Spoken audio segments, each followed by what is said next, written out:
English నేర్చుకోవడం అనర్గళంగా మాట్లాడడం మీ కల? వెంటనే కాల్ చేసి క్లాసెస్‌కి రిజిస్టర్ అవ్వండి. సార్ నమస్తే సార్ రాంప్రసాద్ గారు. నమస్తే అండి. రాంప్రసాద్ గారు, దీనికి ముందు మనం ఒక రిటైర్మెంట్కి సంబంధించిన వీడియో ఒకటి చేసాం. సో ఆ వీడియోలో మాట్లాడుతుండగా మీరు మధ్యలో పర్టికులర్గా ఒక విశ్లేషణ గురించి తెలియజేశారు. చాలామంది 40 సంవత్సరాలు వచ్చాక ఈ రిటైర్మెంట్ని సీరియస్గా తీసుకుంటున్నారు. 40 ఏళ్ళు పైబడ్డాక చాలామంది రిటైర్మెంట్ ప్లానింగ్ కోసం నా దగ్గరకు పరిగెత్తుకుంటూ వస్తారని చెప్పారు కదా. ఏంటి అసలు లైఫ్లో ఈ 40 ఇయర్స్ ఏజ్లోకి వచ్చాక ఎలాంటి డెసిషన్స్ తీసుకోవాలి? 40 ఏళ్ళ వయసులో తీసుకునే ఆ నిర్ణయాలు, ఆలోచనలు అనేవి నెక్స్ట్ మన లైఫ్ని ఏ విధంగా మారుస్తాయంటారు? 40స్లోకి ఎంటర్ అవగానే ఫైనాన్షియల్ ప్లానింగ్ ఇంతవరకు చేసిన దాన్ని రివ్యూ చేసుకోవాలి, లేదా తప్పనిసరి ఫైనాన్షియల్ ప్లానింగ్ చేసుకోవాలి. అది with help of someone or your own. దాంట్లో ఫస్ట్ పారామీటర్ ఏంటంటే, మీ ఫైనాన్షియల్ ప్లానింగ్లో భాగంగా చేయాల్సింది హెల్త్ ఇన్సూరెన్స్ మీకు మీ ఫ్యామిలీకి సరిపడా ఎడిక్వేట్గా ఉందా లేదా. నెక్స్ట్, మీ పిల్లల హయ్యర్ ఎడ్యుకేషన్ అయిపోయేంత వరకు మీకంటూ ఒక భారీ లైఫ్ ఇన్సూరెన్స్ కవరేజ్ ఉందా లేదా. ఇప్పుడు మనమంటూ ఉంటే కింద మీద పడి ఎలాగైనా చేపిస్తాం. మనకేమన్నా అయితే కూడా వాళ్ళ భవిష్యత్తు ఆగిపోకూడదు అంటే ఒక proper term insurance and health insurance. చాలామందికి 40 కల్లా వచ్చే ఛాలెంజ్ ఏంటంటే, ఆ 40స్లో మోస్ట్లీ హెల్త్ ఇష్యూస్ వచ్చేస్తున్నాయి. అవి కనుక వస్తే హెల్త్ ఇన్సూరెన్స్ కూడా రాని పరిస్థితులు వచ్చేస్తున్నాయి. మీకు హెవీ డయాబెటీస్ కనుక వచ్చి ఇన్సులిన్ మీదకి వెళ్తే పాలసీ చాలా తక్కువ మంది ఇస్తున్నారు. ఈలోపు 2-3 కాంప్లికేషన్ వస్తే పాలసీ రాదు, వచ్చిన వెయిటింగ్ పీరియడ్ ఉంటుంది. సో ఇప్పటి వరకు వదిలేసిన 40s వచ్చాక you can't afford delaying your health insurance and term insurance.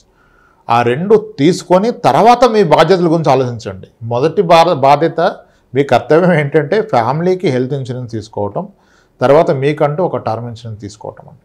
ఈ 40 to 50 is the last choice of life to alter your rest of the life. సరే, దట్స్ ఇట్. 40 నుంచి 50 ఏళ్ళ మధ్యలో ఇది most critical phase of one's life, because that is the most of the పీపుల్కి peak earning stage. అది మీ జీవితకాలంలో అంటే ప్రైవేట్ సెక్టర్లో అయితే that is the highest pay your into. అక్కడ కాంపిటీషన్ కూడా అలాగే ఉంటుంది. When someone is highest pay, ఆ ప్రెజర్ కూడా అలాగే ఉంటుంది. At the same time family నుంచి కూడా అక్కడే మీకు ప్రెజర్ స్టార్ట్ అవుతాయి. టిపికల్గా 30 బిలో మ్యారేజ్ అయ్యే కిడ్స్ వస్తే by 46 age, 44 age your kids are teenagers and their higher education is due. Higher education వచ్చేస్తుంది 2-3 ఏళ్ళలో. అదే టైంలో మీ పేరెంట్స్ ఓల్డ్ ఏజ్, డిపెండెన్సీ, పూర్తిగా వాళ్ళు మీ మీద డిపెండ్ అయి ఉంటారు. మోస్ట్లీ హెల్త్ కండిషన్స్ అక్కడ స్టార్ట్ అవుతాయి. మీకు 45-50 అంటే మీ పేరెంట్స్ ఆర్ 70-75లో ఉంటారు. 68-70 అప్రాక్సిమేట్గా. సో వాళ్ళకి మేము అవసరం. పిల్లలేమో హైయర్ ఎడ్యుకేషన్కి వెళ్తారు. అన్నీ ఖర్చుతో కూడుకున్న పనులు. అదే టైంలో మీకు రిటైర్మెంట్ అనే ఆలోచన కూడా వస్తుంది కదా. ఒక్కసారి ఫైనాన్షియల్గా ఎంత సాలీలో ఉన్నా మీకు ఆ పెయిన్ తెలుస్తుంది. ఏదో మిస్ అయ్యాను, ఇప్పటివరకు చేయలేదు, చేయాల్సింది ఉంది అని రియలైజ్ అవుతారు. 20స్లో వాళ్ళకి 30స్లో వాళ్ళకి రిటైర్మెంట్ అంటే, నేను 55 వరకు చేస్తాను, వర్క్ చేస్తాను సార్, నాకు ఆలోచన లేదంటాడు. 40స్లో ఉన్న వాళ్ళని అడిగితే, సార్ ఏమన్నా మార్గం ఉంటే చెప్పండి, ఇమీడియట్గా అవ్వాలన్నది, నేను చేయలేను అంటాడు. 40స్కి వచ్చాక చేయలేను అన్న విషయం తెలుస్తుంది, కానీ ఆప్షన్ కూడా చేయకుండా ఉంటానికి, ఎందుకంటే ముందుగా ప్లాన్ చేయలేదు కదా. ఈ 40s స్టేజ్నే ఎంటీ నెస్ట్ అంటారు. అంటే పిల్ల పక్షులు ఎగిరిపోతాయి కదా, భార్యాభర్త మిగులుతారు గూళ్ళో. That is called empty nest syndrome. అంటే పిల్లలు 17 ఇయర్స్కి వచ్చినప్పుడు mostly they go away from parents కదా, అకాడమిక్స్ కొరకైనా, ఎడ్యుకేషన్ కొరకైనా కదా. మళ్ళీ అది కాస్ట్లీ ఎడ్యుకేషన్, పిల్లలు మీతో ఉండరు, ఫస్ట్ టైం పిల్లల్ని విడిచిపెట్టి ఉంటారు. నిజానికి ఫ్యాక్ట్ ఏంటంటే 17 ఇయర్స్ క్రాస్ అయ్యాక పిల్లలు కనుక మీ దగ్గర నుంచి బయటికి ఎడ్యుకేషన్ కొరకు వెళ్తే, ద బిట్టర్ ట్రూత్ ఏంటంటే, they are no more your kids, they are your visitors. మీ బంధువులు అయిపోతారు వాళ్ళు. ఎందుకు? ఎడ్యుకేషన్కి ఒక్కసారి బయటకు వెళ్ళిన ఇంటికి వస్తాడా? ఓన్లీ హాలిడేస్కి వస్తాడు. హాలిడేస్కి వచ్చి కూడా ఎవడు బంధువే కదా. So your kids are no more your kids, they are your visitors. ఆ విజిటింగ్ కూడా వాళ్ళ అవసరాలకు వస్తారు. ఏ అవసరాలకి? మ్యారేజ్ ఒక అవసరం కదా, పేరెంట్స్ అనే క్యారెక్టర్స్ కావాలి. హాస్టల్కి హాలిడేస్ ఇస్తే ఎక్కడ ఉంటారు? హాస్టల్లో వచ్చేసి ఇంటికి వస్తారు. సో అప్పటి వరకేమో కిడ్స్ గురించి కొట్టుకుంటారు వైఫ్ అండ్ హస్బెండ్. అంటే నువ్వు వాడిని ప్యాంపర్ చేస్తావు, వీడిని ప్యాంపర్ చేస్తావు ఎక్కువగా అని. ఇద్దరు వెళ్ళిపోయాక రియాలిటీ తెలుస్తుంది, ఎవడో వీళ్ళకి ఫోన్ చేయడం, వీళ్ళే చేయాలి కదా. సో మళ్ళీ వాళ్ళ ఎడ్యుకేషన్ అంతా కాస్ట్లీ, దానికంతా మనీ సప్లై చేయాలి, పేరెంట్స్ సప్లై చేయాలి. ఇవన్నీ చూస్తూ ఉంటే ఈయనకి ఎనర్జీ సరిపోదు వర్క్. ఏమన్నా చేసుంటే సాధించుంటే బాగు అనిపిస్తారు. అందుకనే 40s కన్నా ముందే రిటైర్మెంట్ థాట్ రావాలి. 40sలో ఇన్ని వచ్చినప్పుడు ప్రయారిటీలో మీ రిటైర్మెంట్ వెనక్కి వెళ్ళిపోతుంది. కళ్ళ ముందు ఉంది ఎడ్యుకేషన్ కదా, ఎడ్యుకేషన్ డబ్బు పెట్టాలి. పేరెంట్స్ని చూసుకోవాలి. ఇంకా నీ రిటైర్మెంట్ ఎక్కడిది? అప్పుడు నీకు స్టోరీ అర్థమైపోతుంది. మా అంటే 40th ఇయర్ అంటే 40వ ఏట కనుక ఆలోచిస్తే అంతా ఉంటే next 15 years is what is in your hand. 15 నెలల్లో ఎన్ని చక్కబెట్టాలి? పిల్లల చదువులు, పిల్లల పెళ్ళిళ్ళు, తల్లిదండ్రుల ఆరోగ్యం, ఇవన్నీ. కాబట్టి 40s ఈజ్ మోర్ క్రిటికల్. ఈ 40sలో వచ్చేదాన్ని ముందుగానే ఆలోచించుకుంటే బెస్ట్. అందుకనే చెప్తాం, ఫస్ట్ సాలరీ రాగానే ప్లాన్ చేసి రిటైర్మెంట్ గురించి, మ్యారేజ్ అవ్వగానే కిడ్స్ యొక్క హైయర్ ఎడ్యుకేషన్ గురించి ప్లాన్ చేసుకోవాలి. అంతేగాని అది దగ్గరకు వచ్చాక ప్లాన్ చేయొద్దు. ఇప్పుడు ఎవరైతే కిడ్స్ ఎడ్యుకేషన్ గురించి ముందుగా ప్లాన్ చేస్తారో, పిల్లలు పుట్టినప్పటి నుంచి వాళ్ళకి ఒక క్లారిటీ ఉంటుంది. ఇప్పుడు లెటర్సే ఇప్పుడు 0 ఏజ్ బిలో 1 year ఉన్న కిడ్కి వాళ్ళ ఫాదర్ ప్లాన్ చేస్తున్నాడు హైయర్ ఎడ్యుకేషన్ అనుకోండి. Father age 30, kid age 1 year.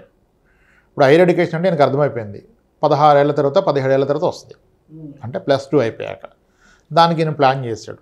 ఏమనుకున్నాడు, వీడికి చదివినా చదవకపోయినా, అంటే వీడికి చదువు అబ్బినా అవ్వకపోయినా ఒక మంచి ప్రీమియర్ ఇన్స్టిట్యూట్లో అయితే సీటు కొంటాను, మేనేజ్మెంట్ కోటా అని ఫిక్స్ అయిపోయాడు.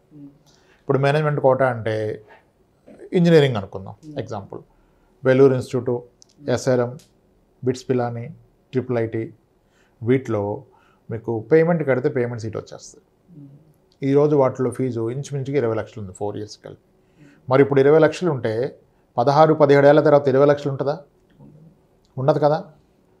ఎడ్యుకేషన్ ఇన్ఫ్లేషన్ అట్లీస్ట్ 8% వేసుకోండి, 8% వేసుకోండి. 8 వేసుకున్నా మీకు 16 ఏళ్ళకి ఇప్పుడు ఉన్నదానికి 4 రెట్లు పెరుగుతుంది. 4 రెట్లు పెరుగుతుంది. అంటే ఇప్పుడు 25 లక్షలు ఉంటే ₹1 కోటి అవుతుంది. Then where is the plan for 1 crore? ఈరోజు ప్లాన్ చేస్తే రాబోయే 16-17 ఏళ్ళలో 1 crore కావాలంటే ప్రాబబ్లీ మ్యూచువల్ ఫండ్ లాంటి ఇన్స్ట్రుమెంట్ తీసుకుంటే నెలకి 15,000 16,000 సరిపోతుంది. ఈరోజు ఆలోచన వస్తాయి. కానీ మీకు 40 ఏళ్ళు వచ్చాక, మీ పిల్లోడికి 14 ఏళ్ళు వచ్చాక ఆలోచన వస్తే అప్పుడు కూడా ₹1 కోటి. కానీ ₹1 కోటి 4 ఏళ్ళలో కూడబెట్టలేరు కదా, కూడబెట్టలేరు కదా. అక్కడ మీరు కాంప్రమైజ్ అవుతారు. అప్పుడు ఎవరు నేను తప్పు చేసా ముందుగా ప్లాన్ చేయలేదని చెప్పాడు, నాకున్న దాంట్లో నేను బెస్టే చేశాను అంటాడు. చదివేవాడు ఎక్కడున్నా చదువుతాడు అంటారు. ఎప్పుడు? పెట్టండి డబ్బులు లేనప్పుడు కదా. అంటే మనం తప్పు పట్టట్లేదు, ప్లాన్ చేస్తే పెట్టగలిగే వాళ్ళు ఏమో ఆలోచించుకోండి అని చెప్తున్నాను. ముందుగా ప్లాన్ చేస్తే చదివేవాళ్ళు ఎలాగో చదువుతారు, చదివేవాళ్ళు పేరెంట్స్ లేకపోయినా చదువుతారు. కానీ పేరెంట్స్ సపోర్ట్ చేస్తే, ఇప్పుడు ప్రీమియర్ ఇన్స్టిట్యూట్ చదివిన వాళ్ళంతా వేరే రెగ్యులర్ కాలేజీలో నార్మల్ కాలేజ్ చదివిన తెలివైన వాళ్ళ కాదు, వాళ్ళ పేరెంట్స్ తెలివైన వాళ్ళు. సో అదే పేరెంట్స్, అది మన బాధ్యత వాళ్ళ హైయర్ ఎడ్యుకేషన్ గురించి. అది ఈరోజు ఆలోచించుకోవాలి. చాలామంది చెప్తారు హైయర్ ఎడ్యుకేషన్ ప్లాన్ చేస్తాను సార్ అంటాడు. ఎంత అంటే ఒక 15 లక్షలు సార్, 20 లక్షలు సార్ అంటాడు. 20 దేనికి? ఒక రిఫరెన్స్ పాయింట్ తీసుకుంటే మీకు అర్థమవుద్ది ఎంతకు ప్లాన్ చేయాలో. ఆ రిఫరెన్స్ లేకుండా ప్లాన్ చేస్తే మీకు అర్థమవుదు. అంటే మేము చదివిన కాలేజీలో కాదు కదా, నేను ఇంకా బెటర్ కాలేజ్ అనుకున్నా. ఆ బెటర్ కాలేజ్ ఈరోజు ఎంత? అది కనీసం ఇక్కడ నుంచి 8 yearsకి డబుల్ అవుతుంది.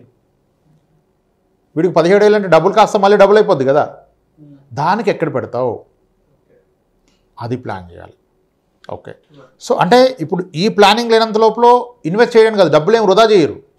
ప్రాబ్లం వల్ల ఏంటంటే డబ్బులు ఎవరు వృధా చేయరు, ఇన్వెస్టే చేస్తారు. కానీ దాన్ని రైట్ ఇన్వెస్ట్మెంట్ చేసామా లేదా అనేది. People are thinking good investment, not the right investment. ఇప్పుడు ఆ టైంకి నాకు కరాఖండిగా చేతికి ఆ ₹1 కోటి వచ్చే విధంగా ఇన్వెస్ట్ చేయాలి. ఓకే, ఇప్పుడు నేను ఏ స్థలమో కొన్నాను అనుకోండి, పెరుగుతుంది, నిజానికి పెరుగుతుంది, 12% పెరుగుతుంది. కానీ ఆ రోజు ఫట్టుమని వస్తుందా? వస్తే కంప్లీట్ నాకు ట్రాన్సాక్షన్ అంతా నా అకౌంట్లోకి వస్తుందా? ఫీజు పే చేయడానికి. క్యాష్ వస్తే పే చేయలేను కదా. కొనండి, ప్లాట్ కొనండి ఎడ్యుకేషన్ కొరకు. కొంటే కూడా దాన్ని అకార్డింగ్లీ మేనేజ్ చేయండి. 17వ ఏట కట్టాలంటే 14వ ఏట నుంచి దాన్ని అమ్మటం మొదలు పెట్టండి. ముందుగా అమ్మి డబ్బు అకౌంట్లో పెట్టుకొని ఆ రోజు కట్టండి. ఇలా కిడ్స్ ఎడ్యుకేషన్ని కిడ్ పుట్టగానే ప్లాన్ చేయాలి. ఆడు 9th 10th వచ్చాక యూ కాంట్. మీ రిటైర్మెంట్ కూడా కనీసం ఒక 15 ఏళ్ళ ముందు ప్లాన్ చేస్తే అచీవ్ అవ్వగలుగుతారు. లాస్ట్ మినిట్ ప్లానింగ్ అవ్వదు. ఆ క్లారిటీ పెట్టుకున్నప్పుడు రిటైర్మెంట్ అంటే దీంట్లోనే అని ఏం లేదు. రెండో ఇల్లు కొన్నప్పుడు decide it, this house is for my retirement. అంటే ఎలా రిటైర్మెంటు? దాని నుంచి వచ్చే అద్దెతో నా రిటైర్డ్ లైఫ్ కొనసాగిస్తాను. అప్పుడు ఏమవుతుంది? మీ ఫ్యామిలీకి మీరు కరెక్ట్ ఇండికేషన్ ఇస్తారు. పర్పస్ తెలవాలి కదా. దీన్ని నమ్మి చదివిస్తానంటే దాని మీద ఆశపడతారు. ఇది నా రిటైర్మెంట్కి ఎవరికి ఇవ్వను, దీని మీద వచ్చే రెండుతో నేను బ్రతికేస్తాను. ఈరోజు నా ఖర్చు 20,000, ఈరోజు 30,000 రెండో చదువు కొనుక్కున్నాను. ఫ్యూచర్లో నా ఏజ్ పెరిగినా దీని రెంట్ పెరుగుతుంది కాబట్టి నా ఖర్చులు పెరిగినా సరిపోద్ది. అలా ఏదో ఒక అసెట్ లింక్ పెట్టుకోండి రిటైర్మెంట్కి, లేదా పెన్షన్ ప్లాన్స్లో పెట్టండి. అది last choice is when you reach 40. 50 వచ్చాక ప్లాన్ చేయలేరు. కెరియర్ ఎండ్లోకి వచ్చేస్తుంది. ప్రైవేట్ సెక్టర్లో అయితే ఇంకా డిఫికల్ట్ ఉంటుంది. అందుకే గవర్నమెంట్ సెక్టర్లో చాలామంది ఓల్డ్ పెన్షన్ కావాలంటున్నారు. న్యూ పెన్షన్ వద్దు, మాకు ఓపీఎస్ కావాలని. ఒక గ్యారంటీడ్ పెన్షన్ అనేది మనిషికి భరోసా ఇస్తుంది. సో 40sలో ఈ పారామీటర్స్ అన్నీ ఒక్కసారి వచ్చి పడటం వల్ల that is the most critical phase. But still plan చేసి అచీవ్ చేయొచ్చు. 40s is the most critical phase. అది last opportunity for you to start a good investment. Yes sir, అలా ప్లాన్ చేసుకోవాలి 40sలో. Thank you sir, thank you so much Ramprasad గారు. ప్రతి మనిషి జీవితంలో 40 years ఆ ఫేజ్ అనేది ఎంత కీలకమో, ఆ 40 years ఏజ్లోకి అడుగుపెట్టాక ఎటువంటి ఫైనాన్షియల్ కమిట్మెంట్స్ అనేవి మనల్ని చుట్టుముడతాయి, ఎటువంటి బాధ్యతల ఊబిలో మనం కూరుకుపోతుంటాము. సో రిటైర్మెంట్ని ఎంత ఎర్లీగా ప్లాన్ చేసుకోవాలి అని ఇలాంటి అద్భుతమైన అంశాల గురించి చాలా క్రిస్టల్ క్లియర్గా అండ్ చాలా ఎమోషనల్గా కూడా మన ఆడియన్స్కి మీ విశ్లేషణ ద్వారా అందించారు sir. Thank you so much Ramprasad గారు. ఎందుకంటే గతంలో చాలా రిటైర్మెంట్ వీడియోస్ చేసాము, బట్ ఎందుకో ప్రత్యేకించి ఇవాళ మాట్లాడుకున్న ఈ రిటైర్మెంట్ వీడియో అంటే మీ ఎదురుగా కూర్చుని వింటున్నంతసేపు జీవితం ఏంటి, అసలు జీవితం విలువేంటి, ఒక 40 ఏళ్ల తర్వాత లైఫ్ ఏంటి, ఒక 50 ఏళ్ల తర్వాత లైఫ్ ఏంటి, ఒక 70 ఏళ్ల తర్వాత లైఫ్ ఏంటి అనేది కంప్లీట్ ఒక పిక్చర్ అనేది ఒక రియలిస్టిక్గా చూపించారు sir. Thank you so much. డెఫినెట్గా ఈ వీడియో ఎంతో కొంతమందికైనా ఉపయోగపడుతుందని, అట్లీస్ట్ రిటైర్మెంట్ గురించి ఇప్పటి వరకు ఆలోచించని వాళ్ళు అట్లీస్ట్ ఈ వీడియో చూసాకైనా వాళ్ళు కూడా రిటైర్మెంట్కి సంబంధించిన ప్లానింగ్ చేసుకుంటారని ఆశిద్దాం sir. Thank you so much Ramprasad గారు.